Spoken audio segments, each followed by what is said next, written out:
Okay, well, welcome to the 5th annual CBC Tips and Techniques Workshop. The National Audubon's Christmas bird count is a citizen science project that's been tallying birds in the Americas for over a century. It's one of the largest counts, and this will be the 121st count.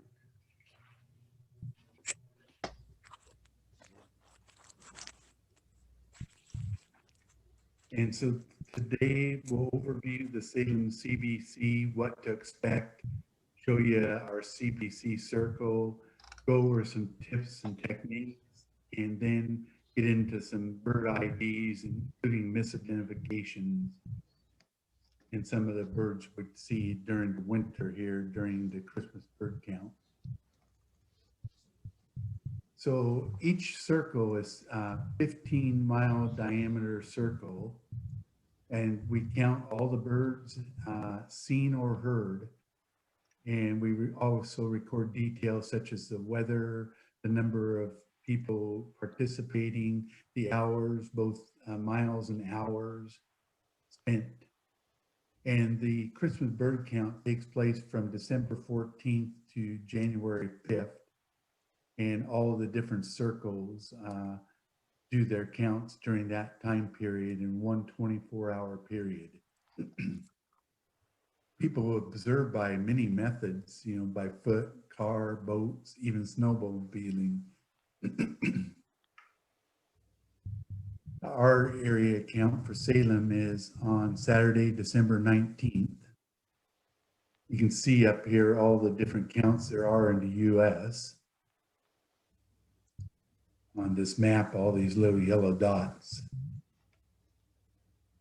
Let's see, there were, in 2018-19, there were 52,000 participants, over 59 million birds were reported, and 666 species. In Oregon, the top one was a Coquille Valley Circle, had 150 species. Why should we care about the status of birds? Well, not only just conservation-wise, but people love birds, they're valuable. Birds can be an indicator of our environment and climate change. Then we can learn a lot about birds and whether the numbers are going up or down. Just by our own count, we can see here in Oregon and the Salem area that some of our bird species and numbers have gone up and some of them have gone down.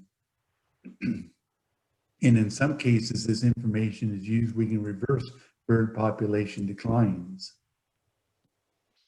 Now, the Salem CBC in 2019, we had 72 participants in the field and 42 feeder watchers. That's about the same as last year.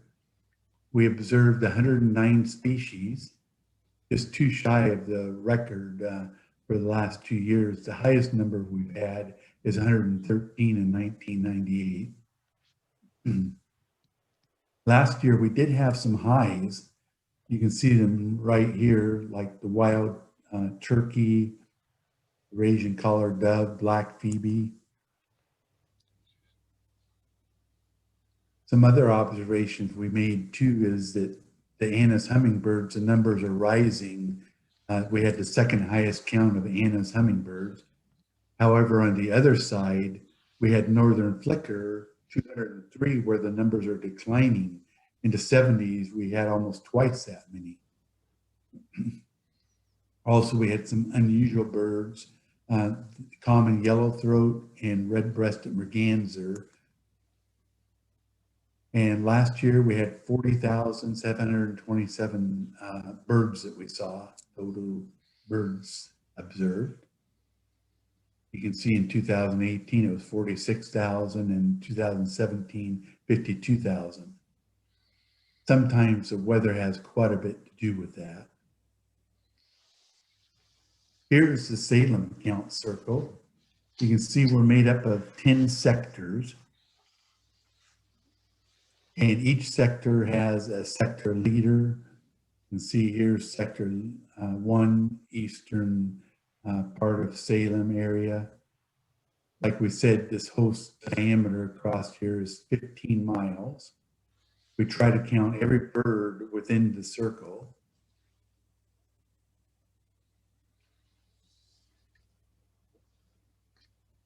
This is the 58th year of this Salem CBC.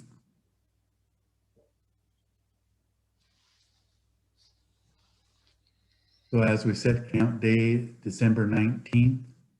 Your sector leader will give you a specific location. Normally most teams meet together, but I have this highlighted in red because this year with COVID-19, all meetings and a countdown, because of the governor's guidelines, we won't be able to do that this year. So we're just going to have to meet up with the teams and keep our social distancing and some of those things. We'll talk more about that in a little bit. But your sector leader will designate an area for you. And there's usually an experienced birder in each group. What to bring? Of course, binoculars. If you have a spotting scope, it's nice to have one. A bird guide, if you have one. You can see some of the other things. Bring snacks and a lunch. Camera. The main thing is be ready for the weather. This time of year, we can get many types of weather, so be prepared. Hopefully we'll have a nice sunny day, like, or at least a day like today where it's not raining and real windy. Record keeping. Maintain a list of all the species you see and hear. Make sure you document any rare or unusual species. If possible, get a photo or recording. I'll show you the form that we have for reporting rare species here in a little bit. Record all the miles you drive in your vehicle and how much walking you do. This is called your effort. And so we need to keep track of the effort. If possible, keep the distances for each different area you go into.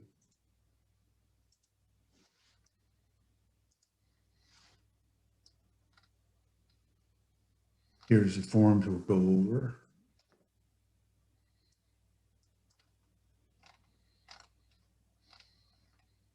First one in your packet will be a sector map. Here's a sample of sector 1, their map, and the sector leader will have the different areas blocked out, and the area that you should cover will be here on the map. Here's the field tally sheets that we use.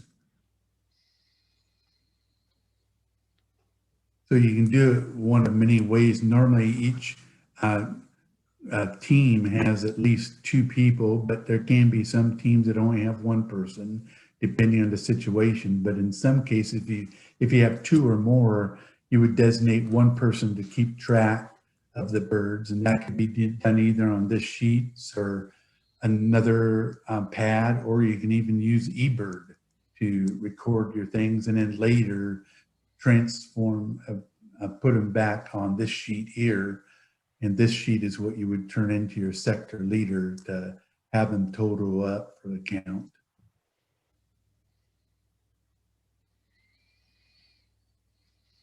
Here's the feeder tally sheet. Anybody has done a feeder count before will get one of these in the mail. It gives the directions and instructions right here of what to do. You can spend as much or as little time as you want on the feeder count. Keep track of it by the nearest quarter hour. So feeder counts are very important to the CBC, and probably even more important this year than ever because of COVID-19. Like I said, we had 42 last year. The year before, we had 34. The highest we've had is 44. And so those that don't want to go out in a field for any reason, sign up to be a feeder watcher at home, and you can just spend as much or as little time as you want looking for birds in your yard and recording them.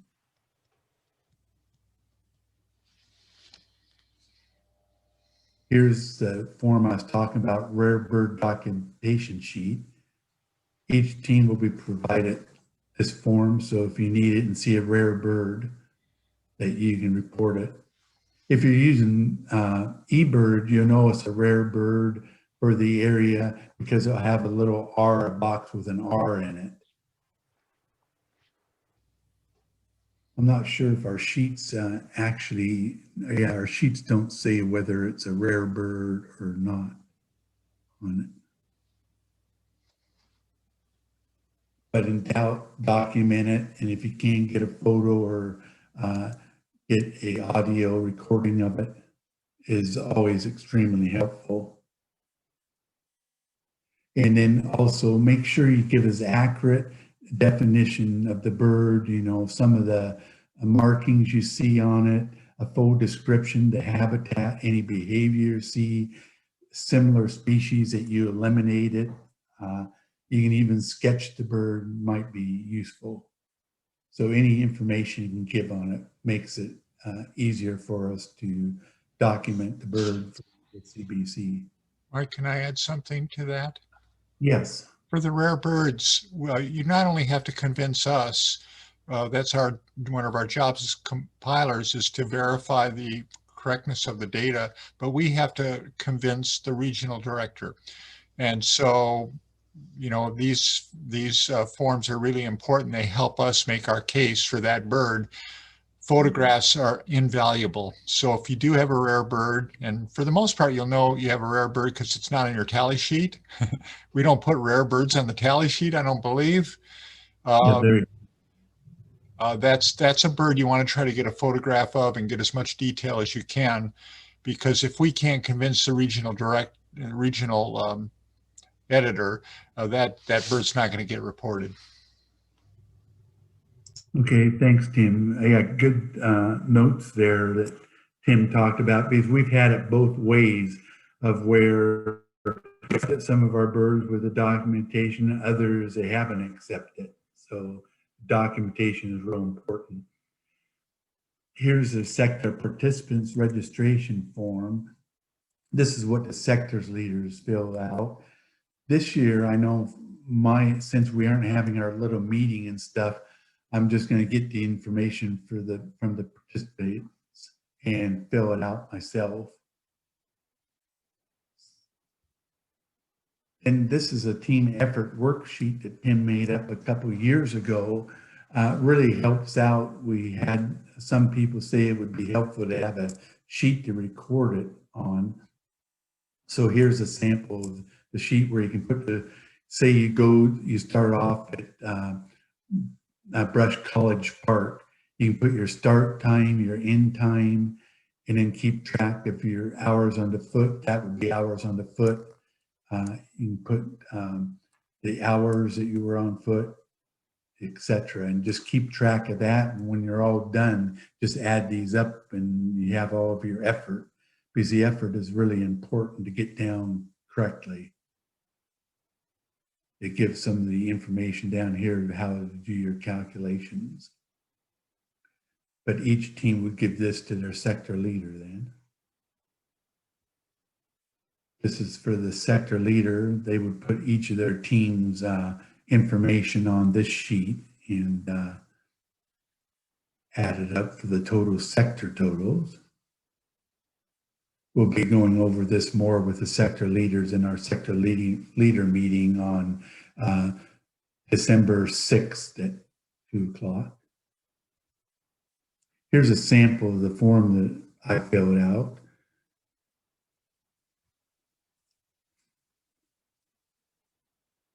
Each time, like the very first one is when we were at Brush College Park.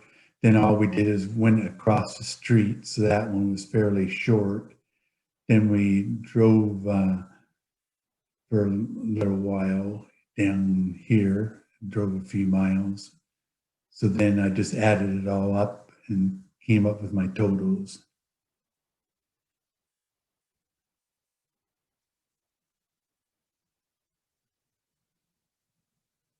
Another sector effort sheet. filled out. So now COVID-19. It's real important to note that we will be following all the state and local COVID-19 guidelines from the governor and any state and local guidelines. No more than 6 people per team and no more than 2 households. A person, like I said earlier, can't consist of just one person. Masking and maintaining social distancing are required. And no in-person gatherings like kickoff meetings or compilation gathering. This year we will have our countdown dinner online, or countdown meeting online this year using Zoom. So the main thing is for everyone is participant safety is our #1 concern, and make sure you prioritize it. I mean, Tim and I just had a meeting the other day with the National Audubon, the compiler meeting, and things can change real fast. As we know, we've had 3 out of the last 4 days have been over 1,000 cases here in Oregon. And so it could be, we might not even know until the night before whether or not we'll have the CBC. It could get canceled the night before. We're hoping that won't happen, but just warning that depending on what comes out of the governor's office and our local leaders, things could change quite fast. So before count day, the sector leader will designate an area for you. You'll know your assigned area sometimes before count day. In this case, I'm sure it will be before count day. I won't go over all this. I'll let you read some of it instead of me just reading off the sheet here.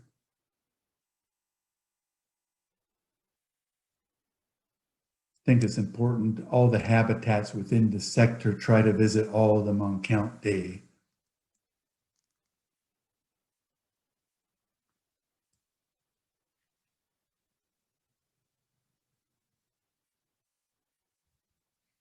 Scouting, real important. There's many benefits to scouting your area beforehand, just to get an idea of the area if you haven't done it before.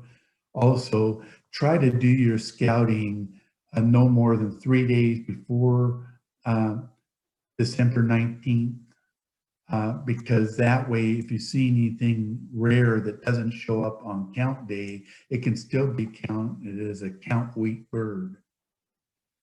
So count week birds are ones seen 3 days before or 3 days after, but not on count day.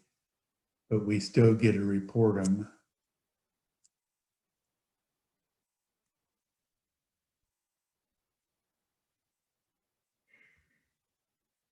Where to begin and end your day. Of course, it's up to you to do your area and do it the best way that you feel necessary. And it may depend on your day of scouting. On cold mornings, the eastern edges are warm up first, so that might be the place to start if on a real cold morning. Also, bodies of water attract lots of birds throughout the day, so you might want to maybe check some of your big bodies of water a couple of times during the day.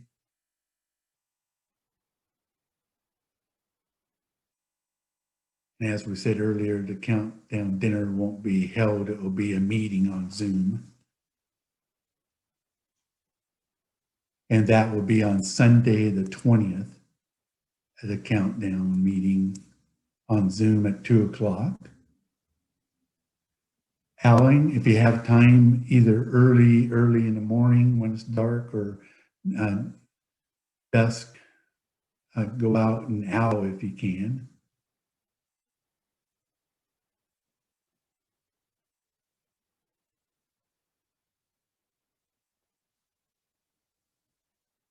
Still can be Virginia rails around, and of course great horned owls and barred owls.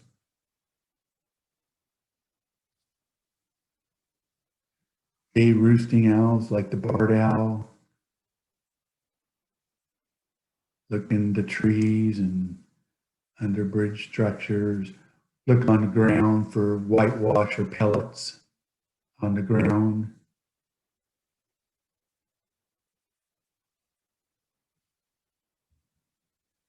There's some apps that you can use that would help you. Count Circle is a nice one. I haven't looked it up on these because I've had it for many years, but has iPhone and Android apps. And it's a real nice one because it shows you the count circle, and it gives a little blue dot on the app showing the count circle, and based on where the blue circle is where you are within the circle. So when I'm doing I'm on the edge of the circle, so I can tell by that little blue dot whether or not I'm in or outside the circle in my sector. Sort of nice to know. Also, you can use eBird. It's a free app, and you can keep track of things. It's pretty nice because if you use eBird to enter all your birds,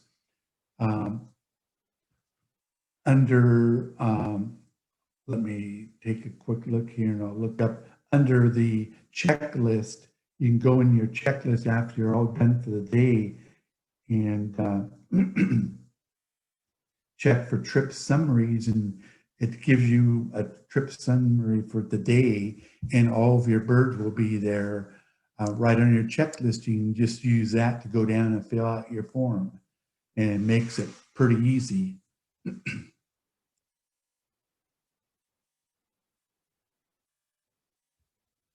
Other birds for like a bird guide or iBird Pro or Sibley eGuide, the birds. Audubon Birds is a free download. There's also Raptor ID, which is free. So quite a few good ones. I do like iBird Pro and Sibley. Nice one about Sibley, that app, you can use it and compare two similar birds.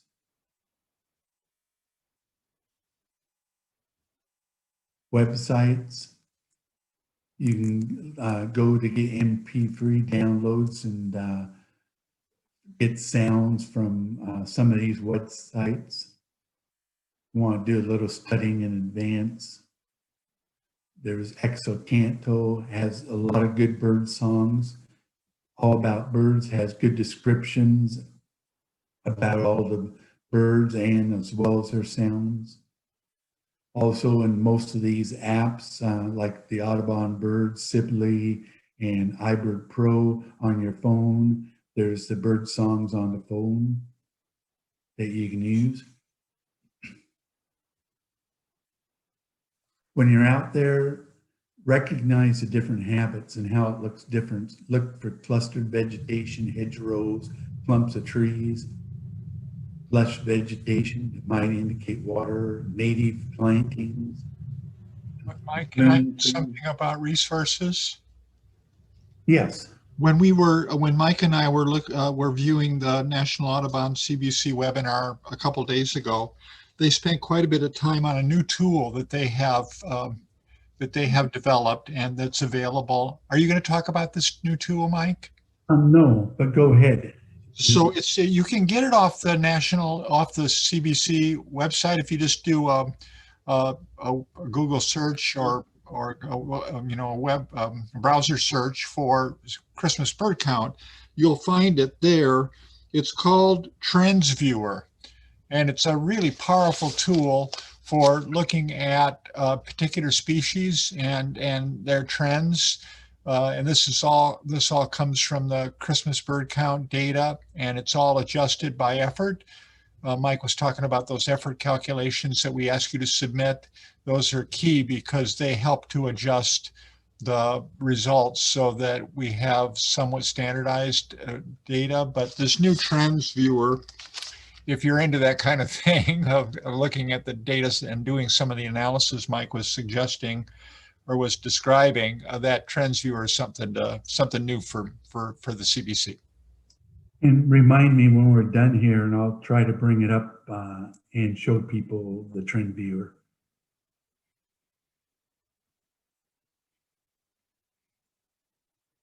Don't underestimate agricultural lands, fields and alfalfa and all the grasses and weedy fields. I just went down by a shed the other day and talking about fields and stuff. I saw the ferruginous hawk down there, and there were all kinds of red-tailed hawks, kestrels, northern harriers. I saw all kinds of birds down there on the west side of 99W between Shed and Halsey, but a lot of birds out there. And I saw 150 house finches in a field that just flew up. So keep an eye on those fields. And also mixed flocks, keep an eye on the flocks. When you have flocks of certain birds like sparrows, don't just think they're all the same sparrow. Look through the flock. You might find a white-throated sparrow or some other sparrows mixed in there.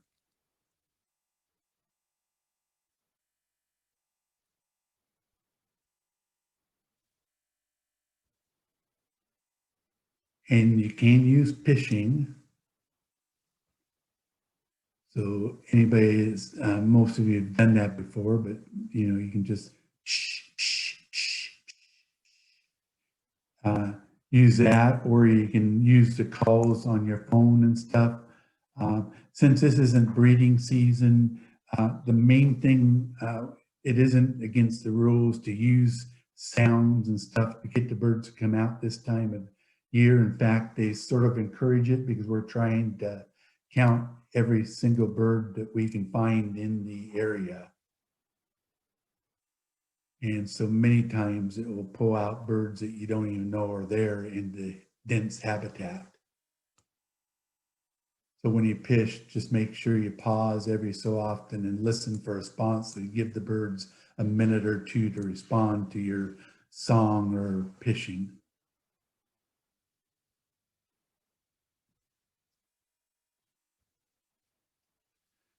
Tips for estimating flocks. Sometimes you see huge flocks flying over cackling geese or something like that.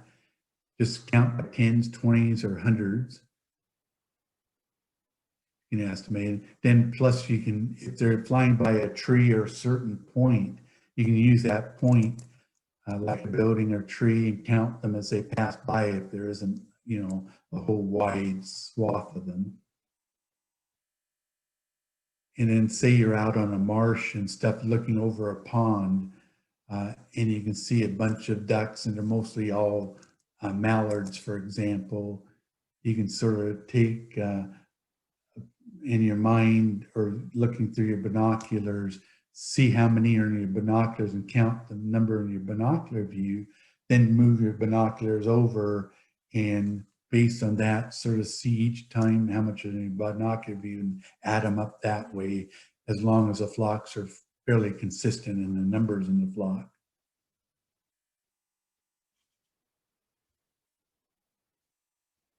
And like I said before, make sure you check the flocks. Don't assume all birds in a flock are the same.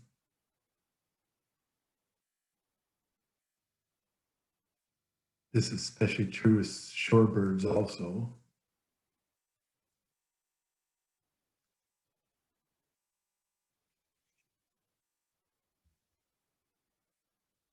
And then just like it says here, scan, just take every opportunity to scan open areas. Even if you don't see anything initially, if you have time on agricultural lands and stuff, and there's a safe area to stop, and you have a scope, get out and just scope the fields. There might be some things that you just can't see with your blind eye or looking from the car with binoculars.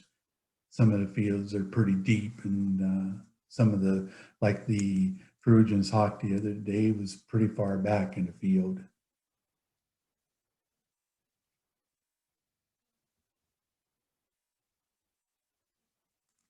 And as we say, be ready for the unexpected. You never know what you're going to see. Try to have something, recorder or a camera to document the unexpected. And like it says here, it doesn't have to be a professional photo, just a diagnostic photo so we can see as much of the bird as clear as possible, but doesn't have to be a Jim Leonard great photo. Sometimes birds can be pretty difficult to ID. The distance, how far away they are, the lighting, you can have sun right in your eyes or solar rays forming, the weather. Some birds are still in the state of molt, so they won't look anything like they do during their breeding plumage. Many birds look very similar to others also. So now we'll get into some of the IDs of the different winter birds. So here we have the cackling goose versus a Canada goose. Of course, the Canada goose is a lot larger than the cackling goose, and the bill is a lot larger on the Canada goose and the cackling goose. Also, naturally, the calls are different between the two. Here you can see the size difference. Here's a Canada goose and here's a cackling goose. And also in flight, look at the size difference here. Quite a difference. Here's the Canada goose with the cackling goose right here, about half the size or more. Here's the cackling goose.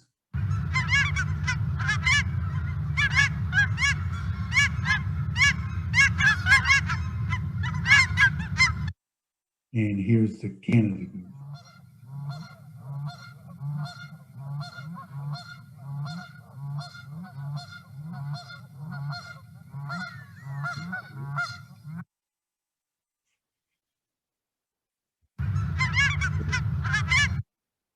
Okay, then we have the snow versus the Ross's goose. We've been seeing some snow geese down at Ankeny.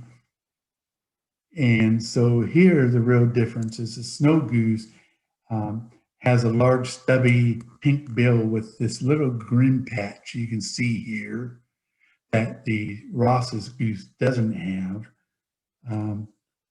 The snow goose, the base of the bill along the side here is curved. You can sort of see a curve right here by the bill, where on the Ross's goose is a little straighter right through here where the bill meets the head.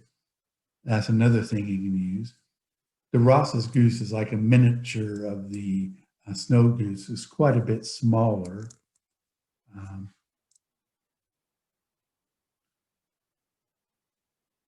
I'd say the snow goose is a lot more, would be more common than a Ross's goose here in the valley. Let's see, here's a snow goose.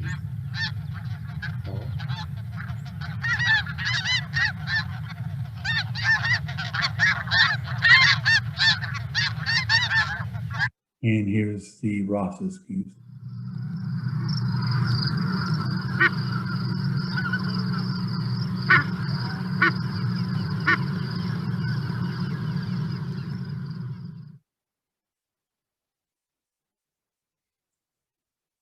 Okay. Another one is the Tundra versus the Trumpeter Swan. The Trumpeter Swan is just huge.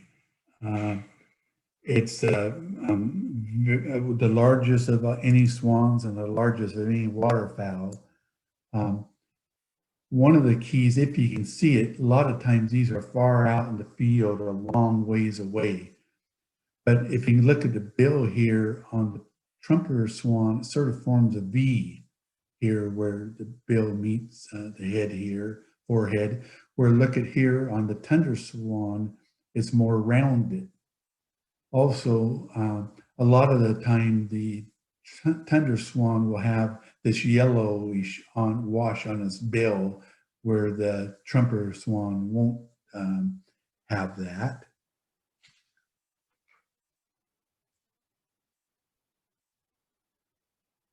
And the Tundra Swan is usually more prevalent. This Tundra Swan here is usually more prevalent than the trumpeter swan, although we do see both in the valley.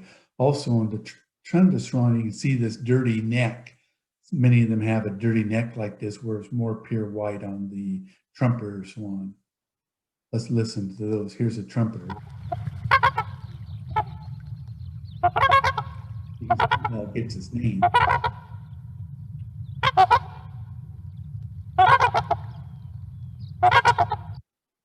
Okay, here's the Tundra swan.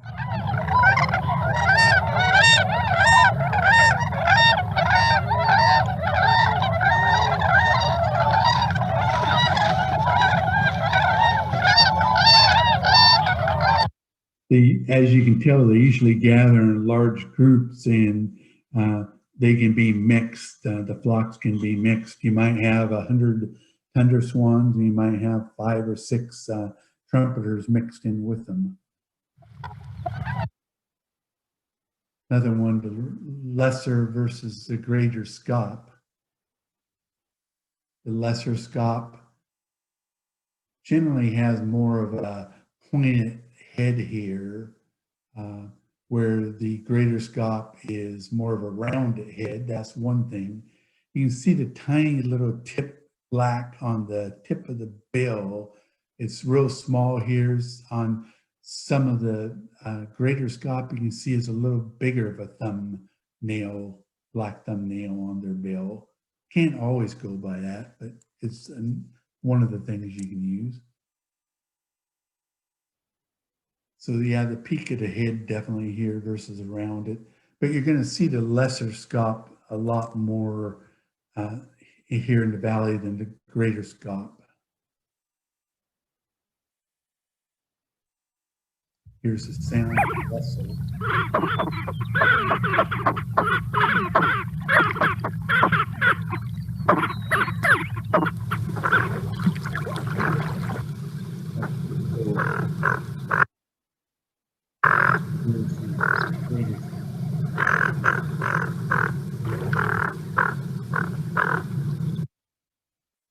Now, one that you can really get mixed up with is the lesser Scaup and the ringneck duck. They can look very similar because they both have pointed heads, sort of pointy heads. But here, there's a couple of differences you can see with the ringneck duck. Number one, it has this white here on its bill, and up on its face, it has white here. Also, you can see this white spur going up here on its front. So those are two of the main things you can use for the difference there.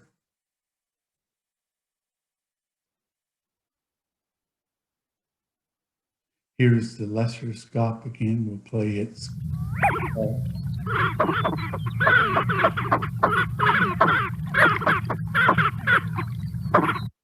And here's the ringneck duck.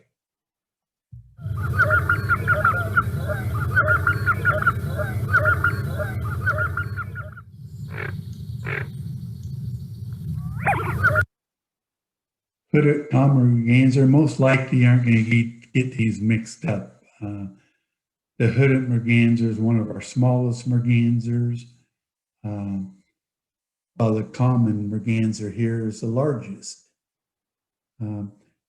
Nice head here of the hooded merganser, very elegant bird.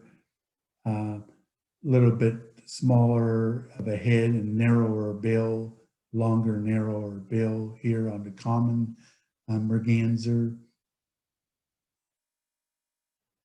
See the coloration is quite different. So you can see the little spur coming up here on the hooded merganser, but just generally the shape alone gives them away. There's two black spurs here on the one. Let's listen to the sounds. This is the hooded merganser, quite the call.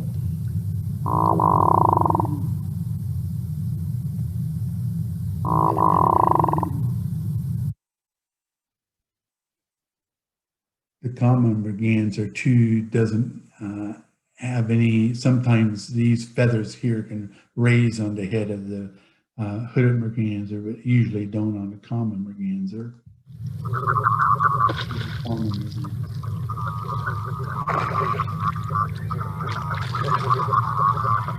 Here in the bite.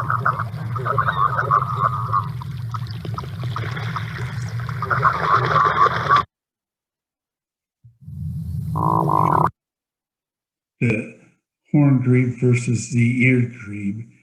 These photos don't really do it justice as far as size-wise. The horned grebe here is mainly black and white during the winter. A small water bird with a small head and a small bill. The bill is really short and thin, and it also has a white cheek patch here on the side of the cheek.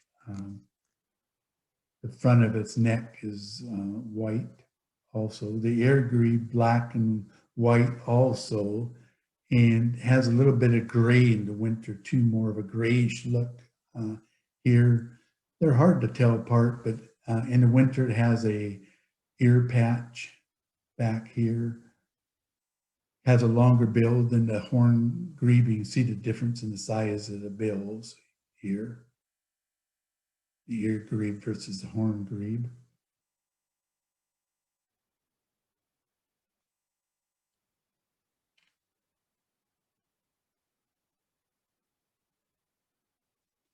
Let's go with the sounds of these. A horned grebe.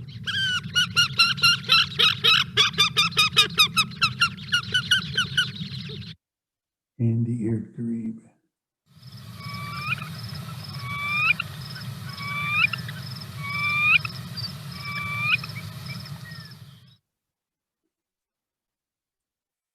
And we can see both of them during the winter, although I'd say the horned grebe would probably be more likely than the eared grebe.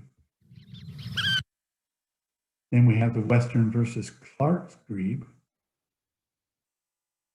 The biggest difference I see here is on the western grebe, the black comes down below the eye, where the black doesn't go down below the eye. Sort of just as above the eye is one of the things you can look for. The western grebe is a little larger than the Clark's grebe.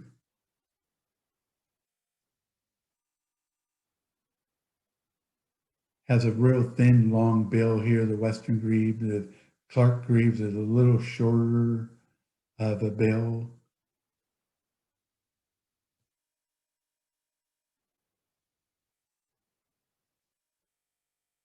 Here's their sounds. The western.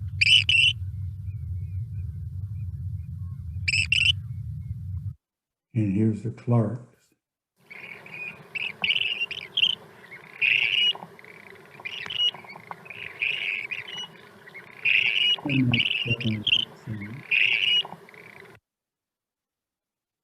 Also, I'd say the western grebe would be more likely here than the Clark's grebe, although we do see the Clark's grebes too.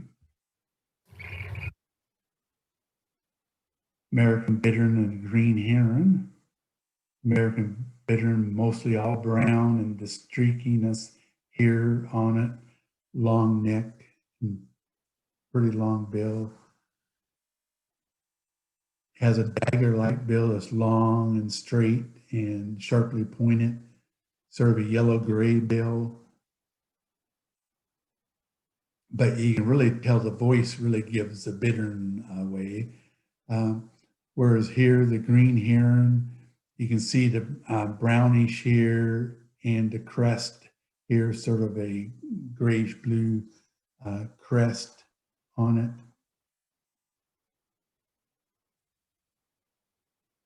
Neither one is very common in winter, but I'd say the green heron you might see more likely. Here's the bittern. You can hear sort of the gulping sound. I love the sound of the bittern. It sounds so cool. sort of a gulping sound. Here's the green heron.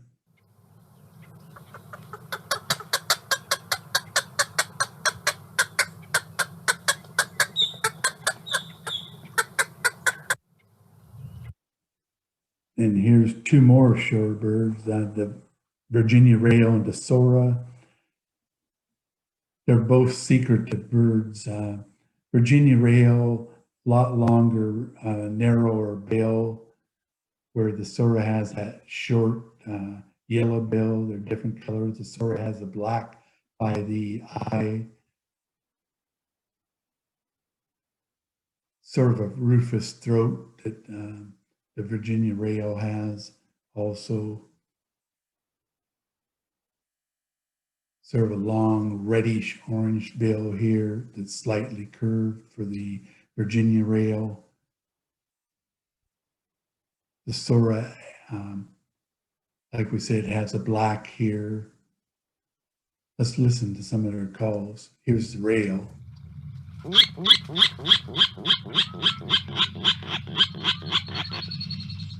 of what we call a good dick. Let's move over to here to this call. There's a good call. Here's the Sora.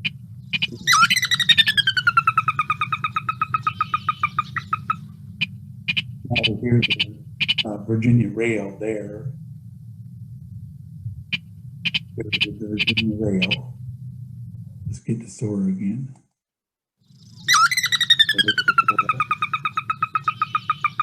Okay, and here's another Sora sound.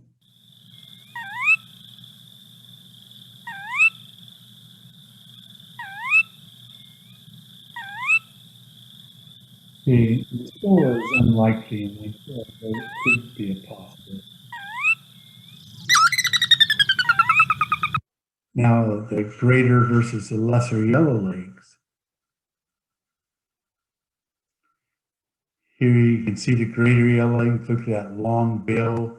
If you turned it around, it would be a lot longer than its head, where this would just come up to about here. So a lot shorter bill, a smaller bird. It's hard to tell the size of them when they're long distance away and you don't see them next to each other. So you'll want to look closely to them, but smaller head, smaller bill for the lesser Yellowlegs. The greater Yellowlegs is a lot more common here. Also, the calls are quite different. The bill of the greater Yellowlegs, you can see here too, slightly upturned, the bill, where the lesser Yellowlegs generally pretty straight for the bill. Let's listen to those two. Here's a greater Yellowleg.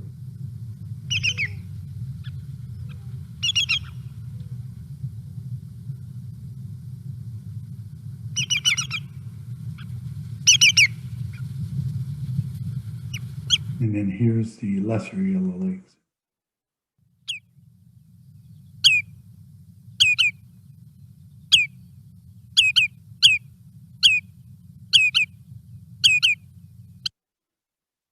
Now we'll see them when they're together. They're pretty easy to tell. Here we go. Look at the difference there. You can see size difference when they're side by side, and also that bill difference. Spotted versus solitary sandpiper. Not really sure why I have this one in here, but number one, you won't see the spotted sandpiper like this. It won't have all the spots here in its plumage now.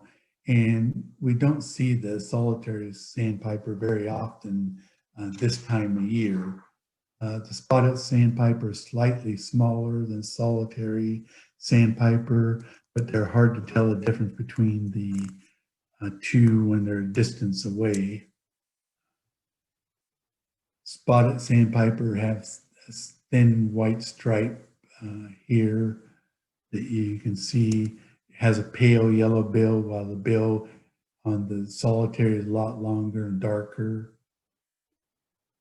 Some of the main things. The solitary sandpiper has this conspicuous eye ring where the one on the spotted sandpiper sort of broke, the eye ring's broken by the brown stripe here through its eye. Also, the solitary sandpiper will frequently bob their head and jerk their body up and down, while the spotted sandpiper will sort of bob its tail here. So some behaviors that you can see. Let's listen to them. Here's the thoughts.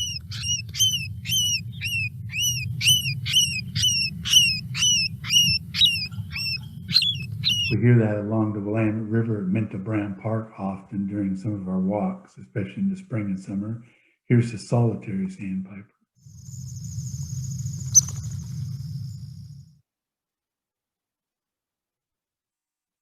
Hard to hear it. Hear that one little note. The least versus the western sandpiper. Here they're in breeding plumage. You won't see them like this most likely.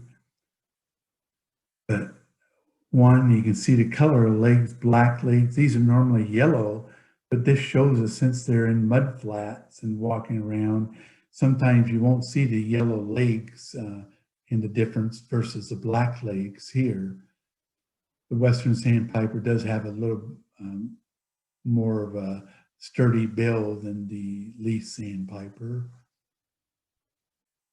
This is the smallest sandpiper, where this one's a little larger, the western sandpiper is.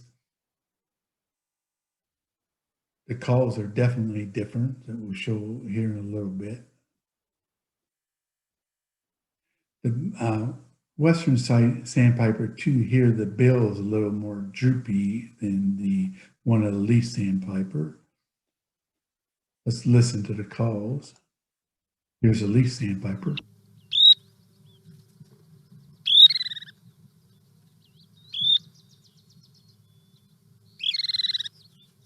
And here's the western sandpiper.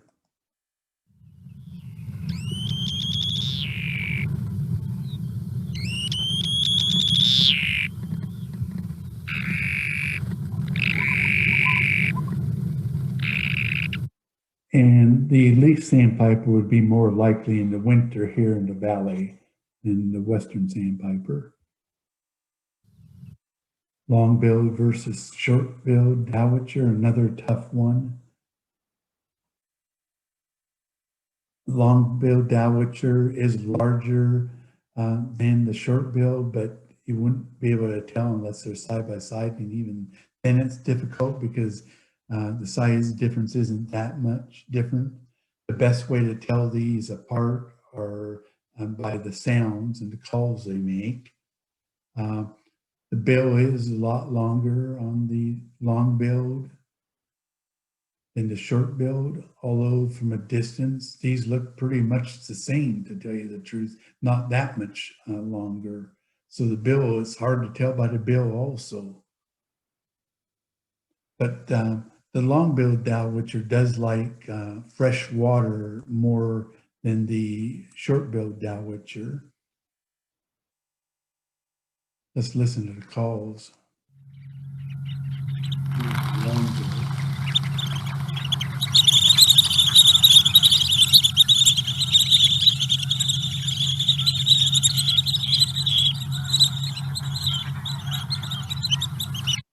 Here's a short-billed.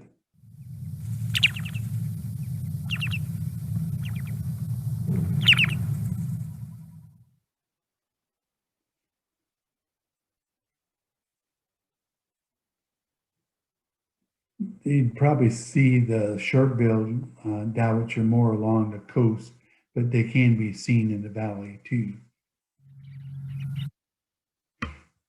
The sharp chin versus the Cooper's hawk are two accipiters. And so the sharp chin hawk here, basically the head here, the gray goes down, and it goes down the back of its nape. And also you can see the legs are a lot thinner, longer legs that you would see here. Here the Cooper's hawk has more of a capped look and just not any gray. It has rufous on the back of its nape. Little shorter legs. Those are a couple of things. Of course, their calls are different. Come to on December 5th, we'll have our raptor workshop, and then we'll go into a lot more detail on these raptors and the differences. Generally speaking, the Cooper's hawk is larger than the sharp-shinned hawk, but they show sexual dimorphism. So if you have a female sharp-shinned hawk and a male Cooper's hawk, they could look about the same size. So you can't always go by size in identifying these. When you see them in flight, you'll notice that the Cooper's hawk, that the head extends well past the leading edge of the wings, where the sharp-shinned hawk, when it flies, its head is about even with the leading edge of the wings. So that's another trait that you can look for if they're in flight. Let's listen to sharp-shinned.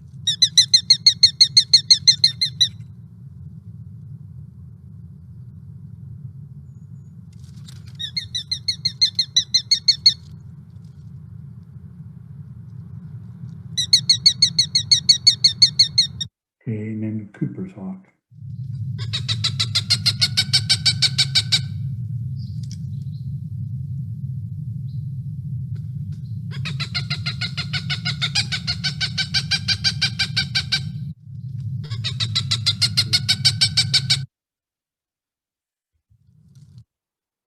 And I would say the Cooper's hawk normally is probably a little more prevalent in the valley than the sharp shin, but we have both of them for sure. Here we have the rough red-shouldered hawk versus a rough-legged hawk. Several differences here. To me, the red-shouldered hawk is a very elegant bird. Has the banding here in the tail, the red and white banding. You see how it gets its name, the red in the shoulder here. Of course, their calls are quite a bit different. Another big difference you'll see here is in the rough-legged hawk. It's sort of a lighter head, lighter here, and then dark. But look at these feathers. The feathers come all the way down to the feet or the tarsus, where here in the red-shouldered hawk, the feathers don't come down real far like that. So the rough-legged hawk is three of our raptors that have this trait of having the feathers coming down all the way to the tarsus. There's also the ferruginous hawk and the golden eagle are the other ones that have the feathers coming all the way down. The rough-legged hawk is our winter hawk. It comes here from the far north, Alaska and Canada during the winter, whereas this year-round the red-shouldered hawk here.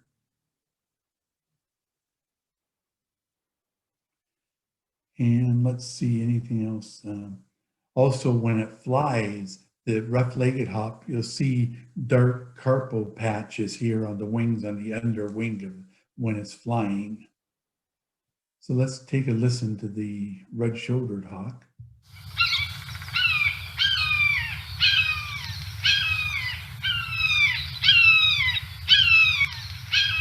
Really like it. And here's the rough-legged hawk.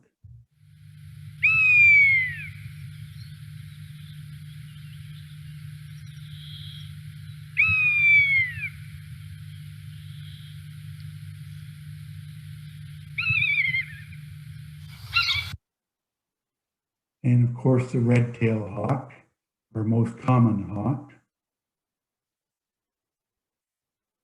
And a lot of times here, you don't see the red tail all the time. Sometimes you won't see the red tail, but There's a belly band here. You can see even in flight here, there's a belly band. Also in flight here, you can see the patagial bars here in flight, right here on the wings. Those are two of the other things that you can look for to identify the red-tailed hawk. It's the most common Buteo hawk in the valley. Let's listen to its call.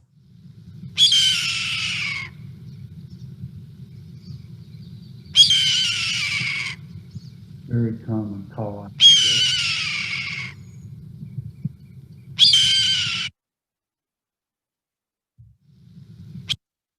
Peregrine falcon versus a merlin.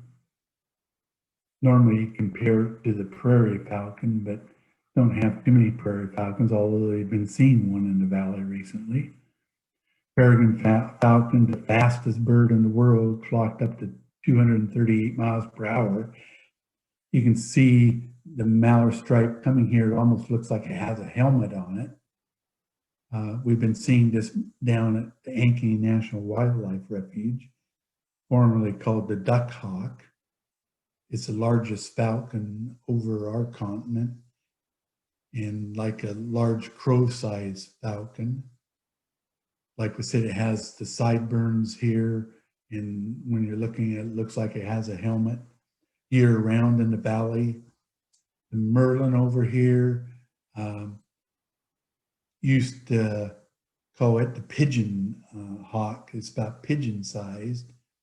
Has these nice bands on the tail, nice banding on the tail, heavily streaked chest here that you can't see in this picture, but a lot of streaking in the chest, heavily banded, the tail. It lacks the mallard stripe that the peregrine falcon has. And when you see the merlin flying, it has very rapid wing beats. Let's take a listen to the peregrine.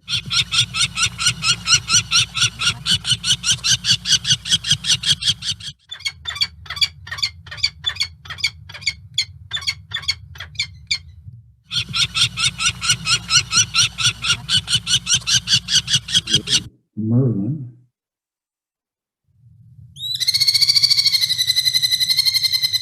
Nice call.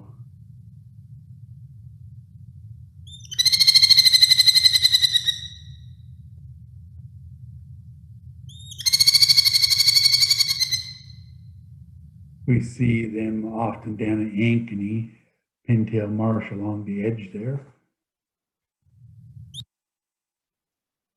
The hairy versus a downy woodpecker look very similar. But as you can see here, the size difference, the hairy is quite a bit larger than the downy. And look at that bill, very short bill. If you turn it over, it only cover half the head here, where the hairy woodpecker, if you turn that, it would cover and come way back to here. Their sounds are different too.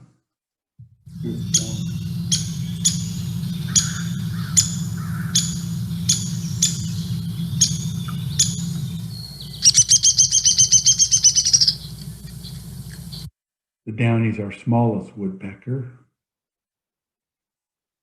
Let's listen to here.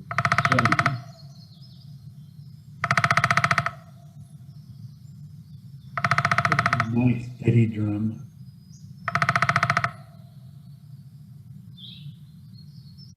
Now the hairy woodpecker.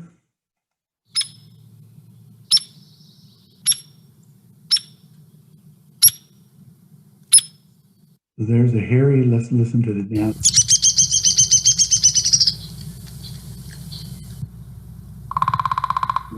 Got a bunch of them going at the same time.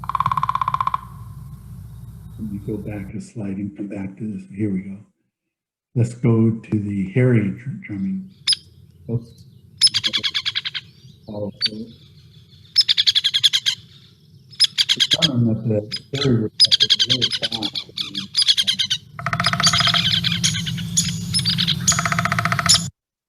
Okay, let's go on to the mourning dove versus Eurasian collared. Pretty easy to tell apart. mourning dove, a small dove. A lot larger is the Eurasian collared dove here. You can tell one big difference just looking at them is the mourning dove has these black spots on its wings, while the Eurasian collared dove doesn't. Also, the mourning doves have this nice pointed tail, where the Eurasian collared dove is more of a flat, wider square tail. And of course, the collar on the collared dove gives it away too. So those are some of the main differences besides their calls. The mourning dove is a lovely call.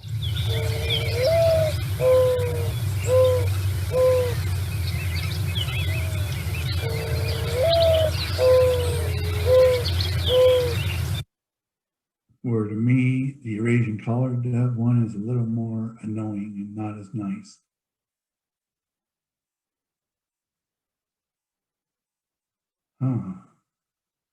It isn't.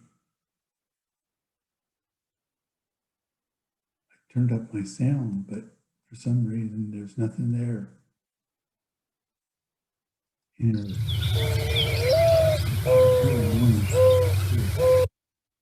Let's try one more time but for some reason the Eurasian collar isn't playing. But if you see him, you'll be able to tell the difference between these two. Now the ruby ring versus the golden crown kinglet.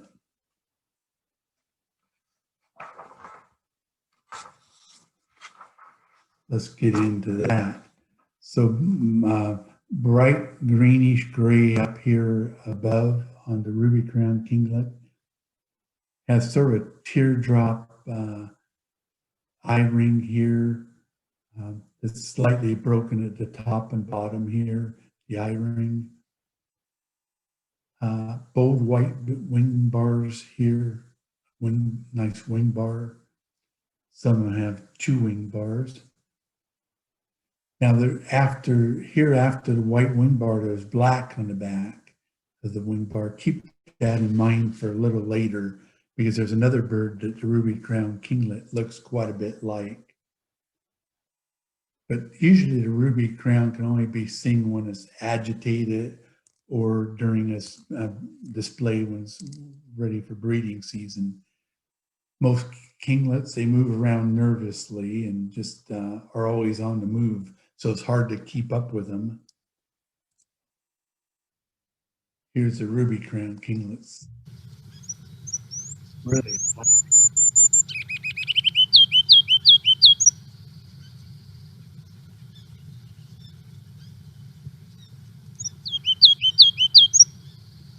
To me, they're hard to do. Now, the golden crown kinglet, you can see the white supercilium here. That's one thing that's quite different with it. Also, more grayish olive colored and grayish down here. Some white right here, sort of brown stripe coming through the eye. You can see the golden crown a little more often than you can see the ruby crown on the ruby crown kinglet, but you still don't see it very often.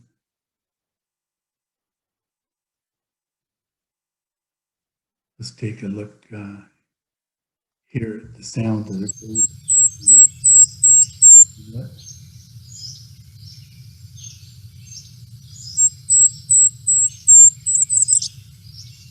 They like woodlands and forest. See, that one's a little harder to hear, a little high pitched.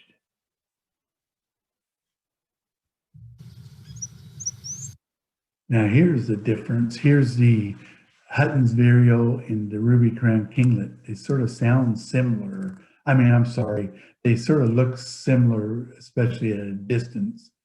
Some of the differences, so here the Hutton's vireo has what we call spectacles. It's like eyeglasses coming around here.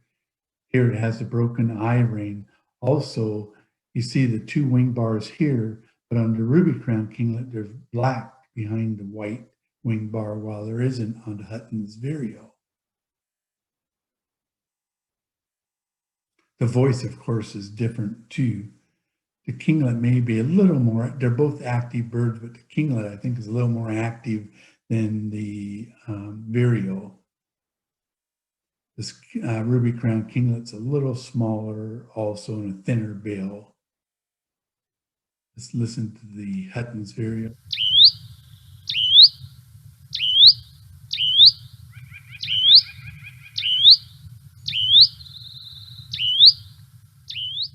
And then here's a ruby-crowned kinglet again.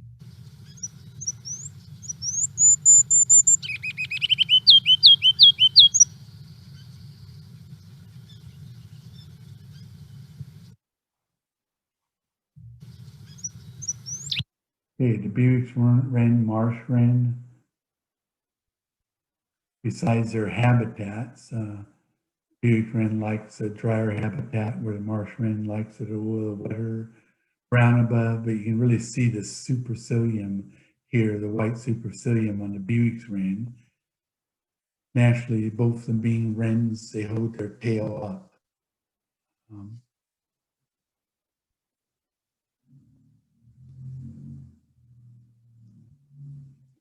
This likes, the Buteos wren more likes the oak trees and the riparian hedges and the woodland hedges. Let's listen to its call.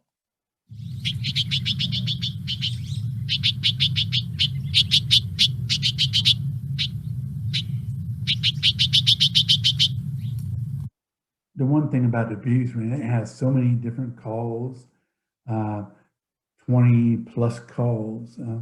Now the marsh wren, mostly chestnut brown, darker back here, has a little bit of black on its back, but its sound is quite a bit different. It's pretty recluse also, the marsh wren, and stays in the cattails most of the time. It likes fresh water and brackish marshes and rivers and lakes. Here's the marsh wren. A little more fuzzy sound.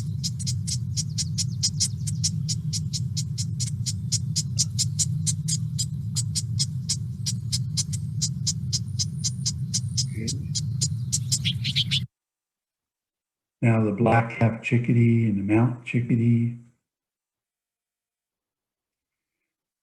One thing that stands out right away is the mountain chickadee has this little white above its eye, where the black-capped chickadee doesn't. Black-capped chickadee is the most widespread chickadee in the U.S. and most common. The black cap with a white cheek here, small little bill, and has mostly gray upper parts here. And when you see chickadee flocks, look around, because a lot of the other birds will follow the chickadees. The chickadees seem like they know where the food is. So look for the vireos and warblers. They like deciduous trees and orchards and parks and residential areas. Nice call. Chickadee DD call.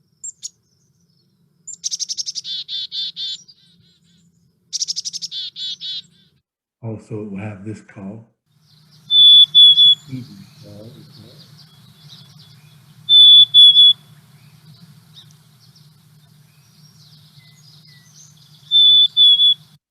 Now, the mountain chickadee here, mainly it likes high elevation and pine trees, spends most of the time higher up in the trees, in conifer trees. We occasionally see them here in the valley. Here's its call. Seems like a little call. That's a mountain chickadee, and compare that to the black-capped chickadee. A little clearer call of the black-capped chickadee. the white-breasted versus the red-breasted nuthatch. We have both of them here in the valley. It seems like recently the red-breasted nuthatch has been a little more frequent, but we do have both of them in the Willamette Valley. Of course, the one thing that stands out is here the breast and the face. Here you've got white face and white breast on the white-breasted, and here a lot more black and patterning on the red-breasted nuthatch and the reddish breast, how they get their names. Both have sort of short, pointy bills. Of course, they're trying to get insects out of the bark and stuff on trees. One thing, the behavioral characteristic, you'll see the nuthatches going down the trunk of the tree where the woodpeckers and the creepers go up the tree. To me, the white-breasted nuthatch sort of has a beady eye to it. But they like the open woodlands, see them at Minto Brown Park. Let's listen to them.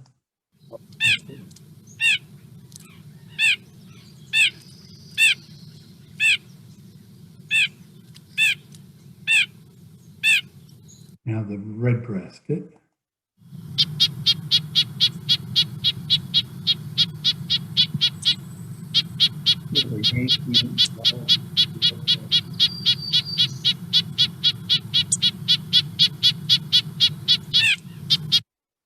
Hermit versus berry thrush. There's huge differences between these. These are two winter birds that you see. Normally in a presentation, I'd compare the hermit thrush to the Swainson thrush, but it's pretty unlikely and rare that you would see the Swainson thrush. Most of those are our spring and summer birds that have migrated south. Although it isn't out of the question, there's a slight possibility you could see a Swainson, but very unlikely. Swainsons, of course, I mean, the hermit has these little dots and spots in the front of it, smaller than the varied thrush.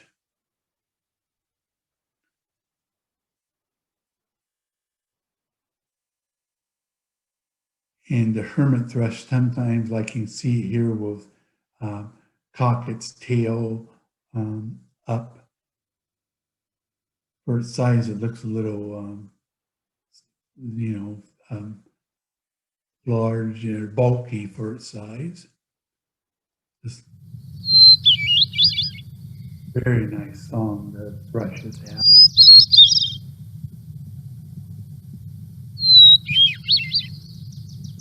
Very sweet.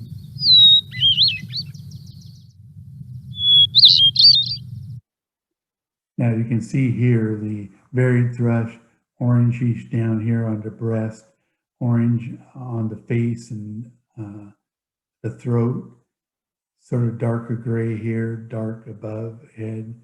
A lot of patterning in it compared to the hermit thrush, and quite a bit bigger. Here's its call.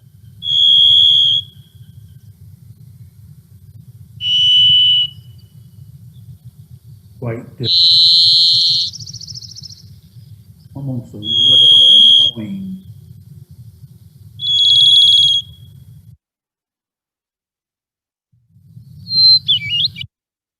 The fox sparrow versus the song sparrow. Fox sparrow, pretty large-bodied sparrow. You can see it sort of has some spotting here that isn't quite streaks per se, but more spotting, where the song sparrow has more streaks. The fox sparrow has the gray up here on his face, a little more patterning and supercilium up here on the song sparrow. The bill, lighter bill on the fox sparrow and a little darker on the song sparrow. More of an obvious spot here on the breast spot on the song sparrow, but the fox sparrow can have that too. Our subspecies is the sooty fox sparrow, which is a little darker than some of the other fox sparrows around the US that can be more reddish. Normally the fox sparrow doesn't flock together either. Forages on the ground and uses both feet moving together to see the fox sparrow sound.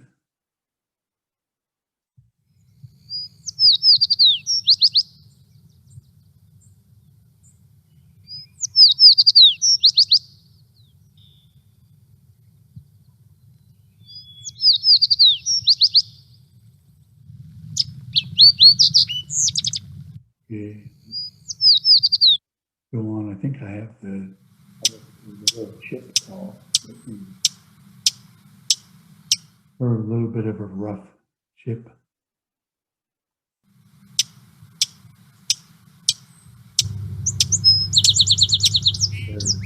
Okay.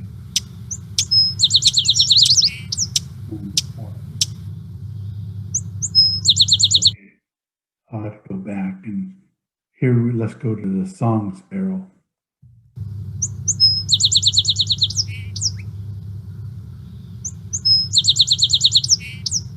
Song sparrow, you can sort of hear those 2 or 3 introductions to the song. That could be pretty useful in identifying them. The song sparrow also has a really long tail. And sometimes they flip it down during the flight.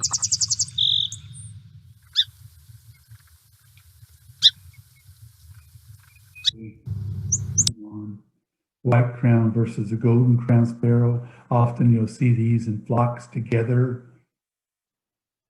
White crown sparrow, the black and white on the head, sort of the nice patterning on the head is one thing you can look for. A light bill versus a dark bill on the golden crown sparrow stands out. A lot of times you can see the golden crown on the golden crown sparrow here that gives it away. Neither of them have much patterning on the breast. The white crown sparrow, they like the brushy piles and stuff, and the golden crown sparrows usually come in the winter, where the white crown sparrows are year-round. The upper mandible here is dark on the golden crown sparrow also. Let's listen to the white crown.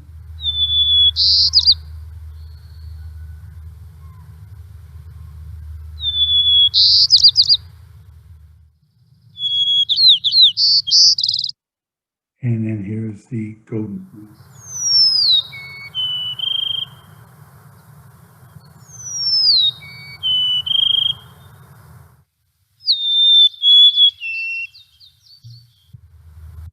And the Lincoln sparrow versus white-throated sparrow, quite different. You could really compare this to the fox or song sparrow, but the Lincoln sparrow here, smaller than some of the others, but a small tannish one with these little rufous streaks here that are really fine streaking on it. A small bill, a little bit of gray here in the face. They tend not to flock together. Normally you just see one at a time, and they like to stay sort of in the dense cover. They will flip their tail when they land. They're year-round, but you just seem to see them later in this fall and winter. Let's play its song.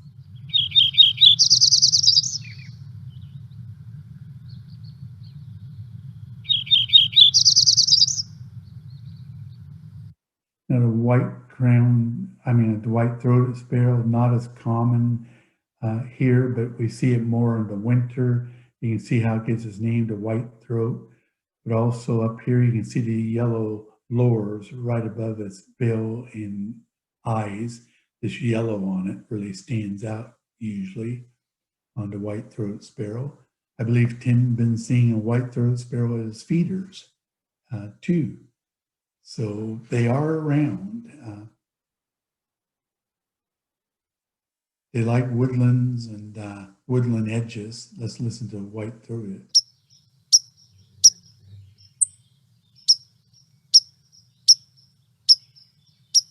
That's more their chip sound.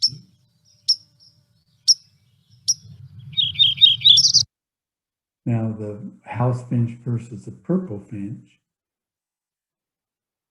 You can see more red in the face here in the house finch, where this is more of a purpley wine color. The bill is a little different, but more a rosy red around the face and upper beak, and a streaking brown here on the back and the belly and the tail. A little more streaky for the house finch.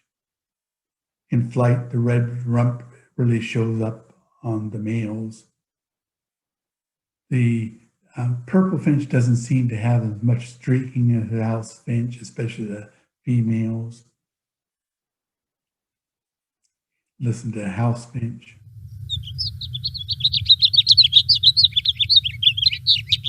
Very nice song, house finch.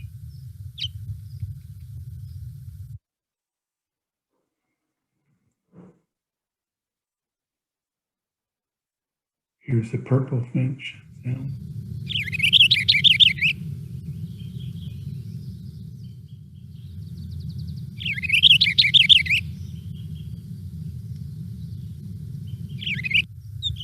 We're almost through house versus a Cassin's finch. Very seldom do we see the Cassin's finch. Rosy overall and most intense red on the crown here. Males and females have streaked undertail coverts here on the Cassin's finch. Has an eye ring here that's broken. Pretty big bill. Seems like the house finch has a little darker of a bill, but don't see them. But definitely the Cassin's finch is a little larger of a bill than the other two finches. His range is more restricted to the mountains of the west, it seems. You'd be a lot more likely to see the house finch than the Cassin's finch. Let's play the sound. There's the house finch. Here's the Cassin's finch.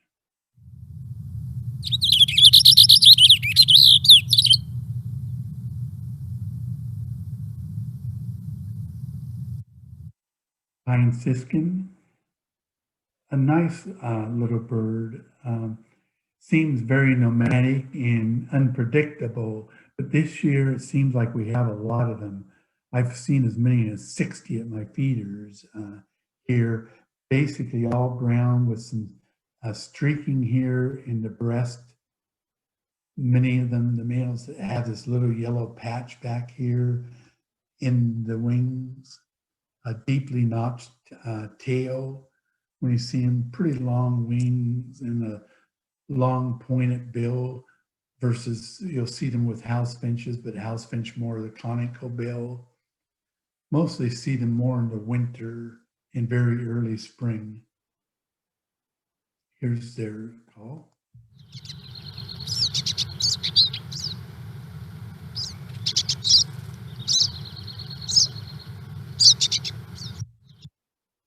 Lesser in the American goldfinch.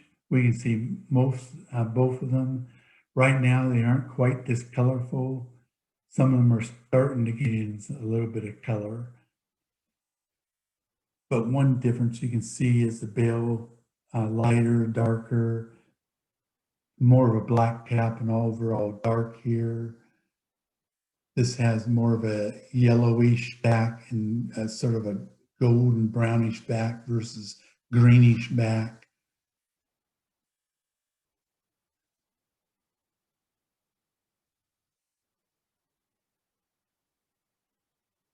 Let's listen to them. The American goldfinch.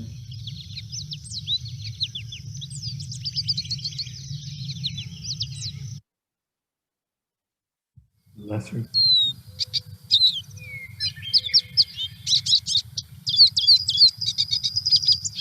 And we're seeing both of them. Around McMinnville, it seems like they see quite a few of the lesser goldfinches. Ducks, here's some of the other birds you'll see. Dark-eyed junco. Keep your eye out for a slate-colored junco. We've seen them around. I've seen them in my yard, and Tim probably saw one in his yard. We've seen them out by the Lincoln store out west of Salem. Keep eye out for yellow rump warblers. Most of your ducks, you won't see too many blue-winged teal, if any. Cinnamon teal, we've been seeing a few, but they're few and far between. Most of the gulls we'll see are the mew and the glaucous wing gulls, although you can see western gulls, California gulls. I believe Harry Fuller saw 6 different species of gulls at Cascade Gateway Park the other day. So there's still some around that you'll see. Wilson snipe, of course, and of course is jays, crows, bush tits, or some of the other things you can see. I want to give special thanks to the photographers, Douglas Bell, Jim Leonard, Steve Demick, and Tim Johnson. For more information, you can go to the website under resources and see a lot more information on the Christmas bird count.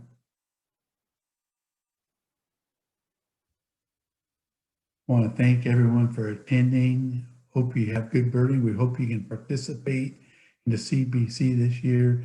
You can contact Tim or one of the sector leaders if you want to be a feeder watcher. Sign up with Tim. And then there we go. Here's our upcoming webinars. In fact, we have one coming up. I believe it's on Monday, where to go birding in December in the Willamette Valley, a free one. Also, our Raptor ID one is coming up on the 5th of December, $10. With that, I think we can open it up to any questions or other comments. So we did have a couple questions in the chat, and then I invited everybody to unmute themselves if they want to ask a question through their microphone. So there was a question about could we have teams of one, and you know, if the COVID restrictions get too severe, and you know, threatening actually carrying out the CBC. We wouldn't cancel the CBC feeder portion because that's safe, but the question is the teams. Right now, the team restrictions are no more than 2 households represented on a team, no more than 2 households, no more than 6 people. And those restrictions are probably not going to get less with the growth of cases we're seeing. They could get more severe with only one household on a team. So we'll keep you advised on that. But yes, we could have one person on a team. Yeah, and I'm thinking too is overall, I think the only way that it really get canceled, and Tim can correct me if I'm wrong, but is if we have a shutdown like we had in March and April, when the governor comes out and just issues a stay-at-home order where you aren't really even supposed to go out of the house. I think that would be the situation where it would be canceled, except for maybe the feeder counts. Yeah, we could maintain the feeder counts for sure, no matter what, and that may be our CBC for this year. But we're sure hoping it all go forward. Yeah, I did get a couple new people. We do have a couple new people that have never been on a CBC. One of them is in West Salem, and the other one, I don't know where they're from, but I will follow up with you two and see if I can get you on a team. It's going to be challenging this year because, you know, our restrictions on team size are so severe right now. So adding people used to be easy, but now it's not so easy. But the sector leaders may have some ideas about, depending on your skills, areas you could cover for them, or maybe with one other person. I'll follow up with you. Susan Redhead and Cara Mulheron. Oh, great.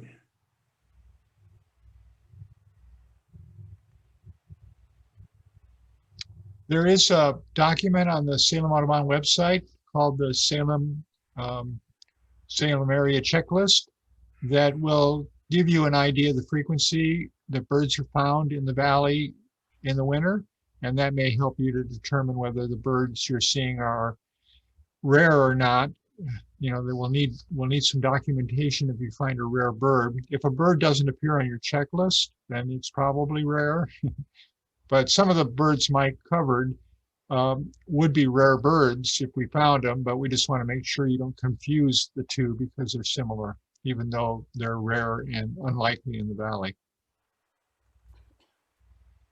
Any question? Any other? Let's see. Was there any other questions?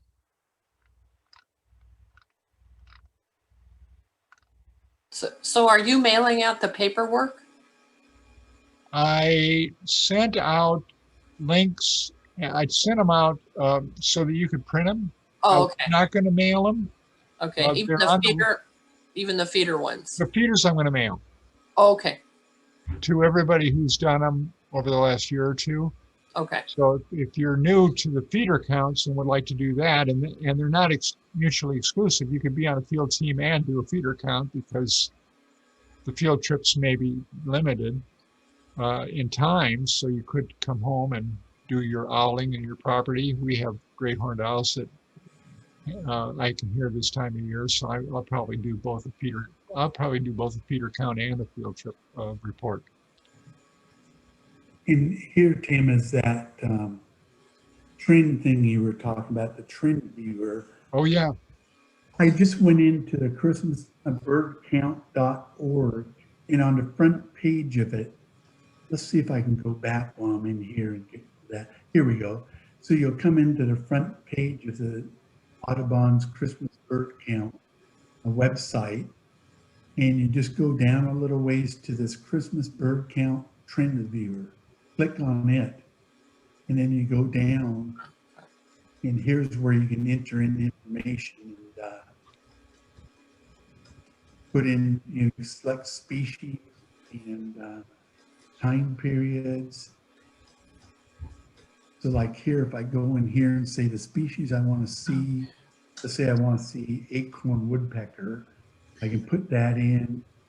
I want to see the whole state here, and I want to see trends. You can pick 3 different trends. I'll just go for 1970 on, and I'll put in Oregon here for the state.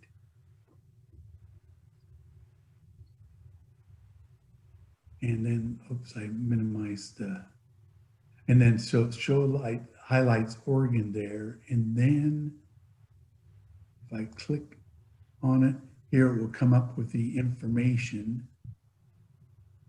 See if I can get it. Here we go.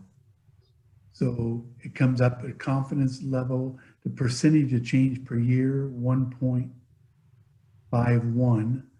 And so there's a slight increase in the number, or else it'd be minus. You can see the blue numbers here. So it's between plus 0.25 and plus 2.5. Here you'll see this on the side, the ratings, and you can see the values over on the side here, the annual change. There's a graph down below that shows you the change over time. Yeah, here, if I can get it, here we go. Yeah, there's he's talking about that you can even put your thing on the graph, you can see numbers, and these are the whole numbers here. Yeah, so you can see the acorn woodpecker is doing well in Oregon.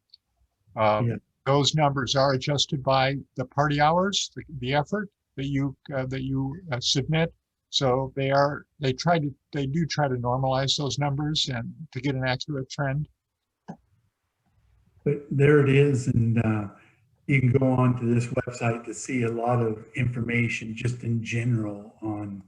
Now I'll go to our Salem Audubon website just so people know how to get into it. Yeah, that trend data used to be there, but it was much harder to find, and it wasn't so nicely, there weren't so many graphic representations of the data. So that's a really nice new feature they've given us, along with the filters that you can put on the data on a particular species. And here's our Salem Audubon website. If you go in here under resources and go down to the bottom, Christmas bird count, you can click in there, and there's overviews of sector maps of each sector. The site, some of them have the sites in that area. And some of our sector leaders have gone to some detail to document the habitat types in their sector. And so that's nice information for especially somebody new taking over. Harry Fuller is going to be taking over Sector 1 this year. So that will be useful information for him. And we invite you to do the same thing. If you're a sector leader this year, you know, write up some of the habitat areas that you would recommend future sector leaders pay attention to. And we can document that historically. And for example, if I go in here, they'll give the overview map for section 9A. You can go in and get the section map, the edge detail showing where the edges of the sector are.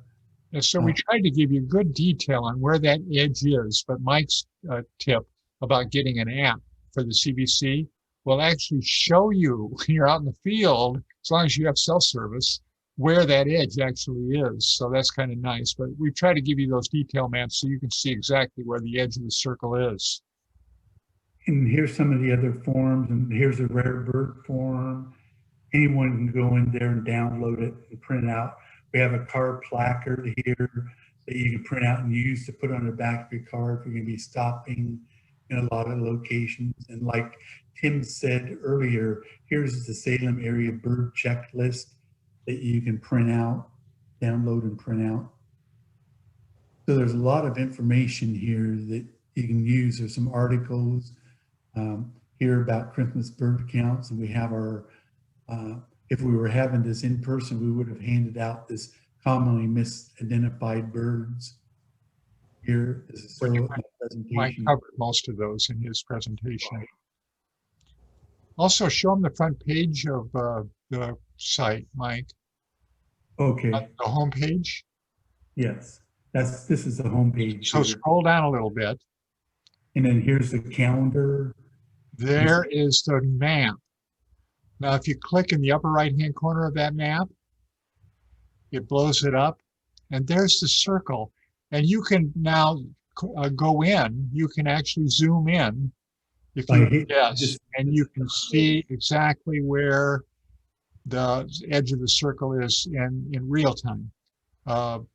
So that's much more detailed than you would find even, well, probably the app would give you the same information, but this gives you that information on your boundaries, on your sector boundaries, which you won't be able to get on the app. This is the only place you're going to get detailed information about the edges of your sector and also the edges of the circle. So you can continue to zoom in there to get even more detail. I'm just double clicking on it, and you can get in here and see right, and it has the edges here of the 1.5 of the Willamette River. So for example, if I was birding along here and I saw a bird on this shore, I wouldn't report it because that's outside my area. You don't report birds inside your area. I'll zoom. One thing you might want to do is if you saw a rare bird in somebody else's sector, contact that sector leader and say, I saw a rare bird in your sector. Did you see it? And we want to make sure we get that reported, even if it's not in your sector. So good communication between the sector leaders would be really important in that case. Yeah, an example would be a snowy egret. Yes. Yeah, that would be a good. I have a question. This is Barbara. Yeah. Who's the general editor this year? I think that is Joe Geyer. He was last year. He's the actor. He's the sector. He is the editor for our area, which includes more than just our circle. There's a number of other circles that he's responsible for, but he's the regional editor for our circle. And another question, who is area 2 and 7? 7 is me. 7 is Okay. Mike, and 2 And- is here. 2 is Marty Cunningham. Okay. And when we have our meeting for the sector leaders, we'll have a list of those sector leaders and their contacts, so you'll have those. Glenn's going to take over for Sector 6 this year, and Harry Fuller is going to take over for Sector 1. So they're new to those sectors, although Harry was on a team with Ray and Stephanie last year. Mhm. Otherwise, I think everybody's going to be, well, and Maureen and Nick are going to come back to be sector leaders for 4, and Carolyn will be one of the team leaders in that sector. Carolyn had that responsibility last year. Sector 3, I think. Sector 3, sorry, yeah. Sector 4, Sandy Coda is going to be sector leader there, and I'm going to help her. I was sector leader last year, and I'm going to help her this year with that transition. That includes Minto Brown Park and the Riverfront Park and the developments down the golf course and the Illahee and Bailey Ridge area, as well as the river on the east side. We used to be able to take a lot of people there because it's such a big area to cover. We had a lot of teams, but this darn 2 households maximum per team is really going to limit us on how many people we can take on these teams. Barbara made a good point. You know, if you're going to be you may not feel comfortable, even if you only have 2 households represented in your team. You may not feel comfortable driving around in the same car together. And while you're driving around, you're birding. So you're using your cell phone to communicate with each other in these carpools or walkie-talkies might be something you would consider with your team as you drive around in separate cars. Tim, you mentioned the Count Circle app. Yes. I downloaded, I've got a Samsung Galaxy brand new phone. I downloaded the app and it doesn't work. It won't load. So just have people beware. I checked out the reviews and I'm not the only one that's had that problem. There I'm are wondering more if than one app that you can also, let's see, I think the Cornell Ebert app. No, I think Merlin may have the circles. yeah. Is Right. that right, Mike? Does Merlin have the circles? I think they might have. Yeah, Merlin's another free app. It's a fabulous app. If you haven't explored Merlin, it's worldwide, covers worldwide. Sure. Sibley is just, North America. So you have to download the individual, there's packets for different areas of the world, but it covers the world. It does ID, it has recordings, and I believe it has the circles built into it. I'd have to check that out, Glenn. Yeah. No, Thanks. it just that app looked like it would be terribly useful. Yeah. And then after I did it and was disappointed, I did notice several reviews that people with similar phones to mine had the same problem. Maybe one of these deals where it works fine on a iPhone and not so much on the Samsung or something like that. I contacted the developer, and if I get a response, I'll let you know what he said. Thank you. It was only a couple of bucks to download it, so it's probably not that big a deal. But if somebody else is thinking about doing that, they may want to know that. Yeah, I'm not seeing the circles on Merlin. I'm looking there. Yeah, thanks for that. I've heard that it's supposed to be someplace integrated in there. We'll find out. I've seen it somewhere else besides that CBC circle. I wonder if it's in eBird. Anyway, we'll have to research that. Yeah. I know I have the circle on my iPad mini. For what app? You know, it's too long ago. I don't know. Well, if I you don't have the know. CBC app, then that would work on your iPad. Glenn's is saying it doesn't seem to work on the Android. But I you could have know. another app, Barbara. That'd be interesting to know if you do have another app that has the circles. It's working on my iPhone, the Count Circle app. Yeah. Right now. Yeah, Yeah. so it's working on iOS. Right. Yeah. I'm pretty sure That- there's another app that has circles that may be working on Android. That some will have to. That was my guess because mine's an Android and the reviews that I saw, there were a couple of them and they were both Samsung products that they were Oh. not having any luck with. So So one maybe op- like eBird used to be a couple, 4 or 5 years ago.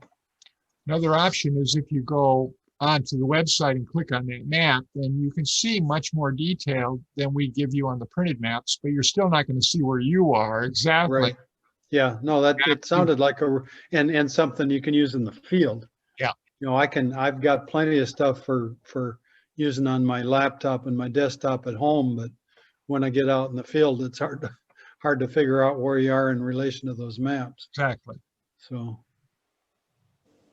Yeah, that's why it was so attractive. we'll have to figure that out. See if we can find an alternative. I just assumed that CBC circle was on all the major platforms. Yeah. Well, they didn't advertise anything that said otherwise. Well, let's hope that improves. Yes. So one thing we did learn at the workshop, the National Audubon Workshop, in terms of feeder counts, if you're on a field team and you count birds at the feeder, they really want you to have feeder counts with you and send those in separately with your time isolated, between the feeder counts. I know some of you had just incorporated those into your field trip effort last year. When we pressed them on that question, they said, well, it does all get combined, and they don't really have a way to differentiate the time of the field trip people and the feeder counts. So currently, there's no harm done if you include the time and the birds in your field trip report, but they were thinking down the road, they're going to try to figure out a way to separate them. So I think it's still best practice if you can, if you come to a feeder and you do counts as a field trip, team, that you do that on a separate sheet and keep your time separate. Does that make sense? It does, and I think a good example is Sam Lee and his farm, in which I might do the east side walk and I might do owling, and then I might go where there's a wetland reed area and he might not go. And so if he had his feeders in his yard, then he would count those separately. And then if he did take a walk across, like at an angle that we didn't go on the trail, then he would have that separate too. Yeah. He's pretty good about that. So we'll keep it that way if that's okay. Yeah, I know I've sent him feeder count the forms in the past, and he submitted them. Yeah, and he would need both.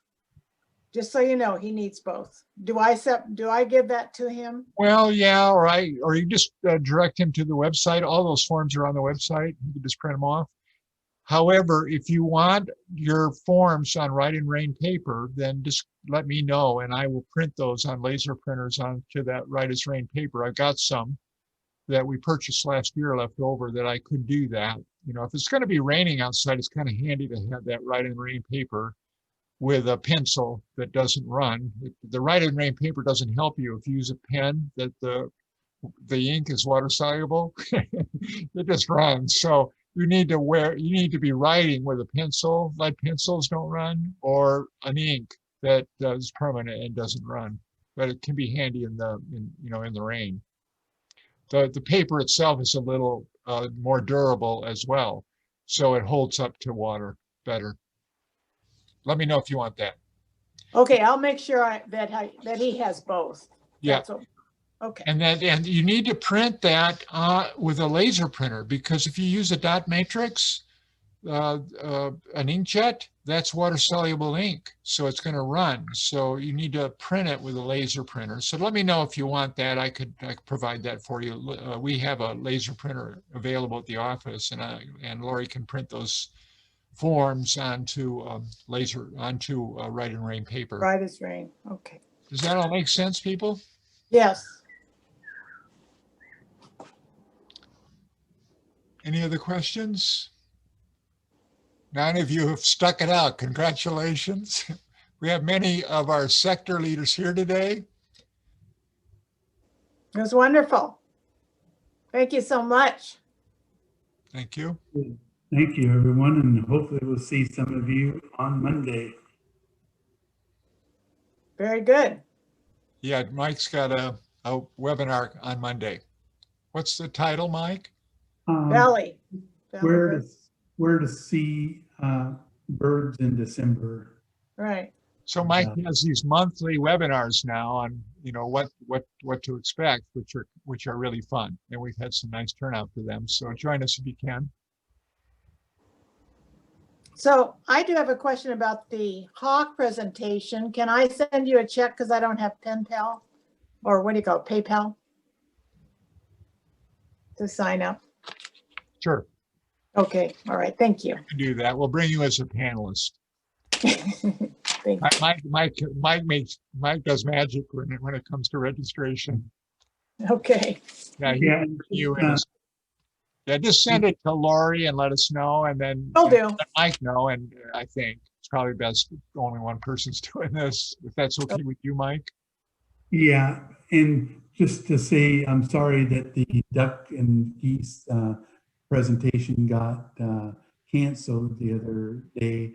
We are in the process of refunding the money and stuff, but I know I had Susan contact me, and yeah, if you want to, we can not have it refunded if Lori hasn't already done it and put you in the hawk class.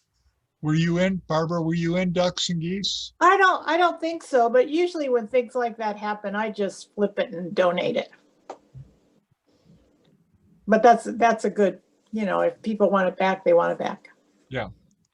Well, we're going to move some of that money to another webinar, and the rest, I was tardy in getting the information to Lori to refund it, but that will happen now next week, probably, for those who haven't notified Mike about wanting to take something else. Any other questions?